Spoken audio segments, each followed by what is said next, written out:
మక్షిక పాద నాదమున జగమిల్లను భగ్గున మండిపోవదే. వీడదెంత ఈ మక్షిక, వీడెంతండి ఈ చిక్షురుడు తల్లి నీ చేతికి, వీడదెంత ఈ మక్షిక అంటే ఒక ఈగ లాంటి వాడు. పాదఘాతమున మాన్య జగంబులు కంపవందవే. వీడదెంత ఈ మక్షిక, వీడొక ఈగ తల్లి నీకు, వాడొక పెద్ద బలమా. అందుకని చిక్షురు సేనానీ చిక్షుర, వాడిని ఒక్క దెబ్బతో సంహరించేసింది అమ్మవారు. వాడన్ని కోట్ల రథములు పెట్టుకుని వాడు మరి కామం ఎలా ఉంటాడు వాడు, ఒక్క దెబ్బతో కొట్టిపారేసింది అమ్మవారు.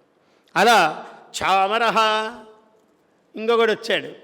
వీడు కత్తులతో ఉంటే వాడు చాలా మెత్తగా ఉంటాడు. ఒకడు వీవన వీస్తూ చామరుడు అంటే వాడు ఇలా ఇలా దానికి అబ్బా అని పరవశమై వీడు దొరికిపోతాడు. చామరుడు వాడిని సంహరించేసింది అమ్మవారు. ఉదగ్రుడు, బిడాలుడు, అశిలోముడు అందరూ వీళ్ళే. ఉదగ్రుడు అనేవాడు ఒకడు. ఉత్ అగ్రహ, వాడు ఎప్పుడు అని ఉంటాడు, సిద్ధంగా ఉంటాడు ఎప్పుడు. ఉదగ్రహ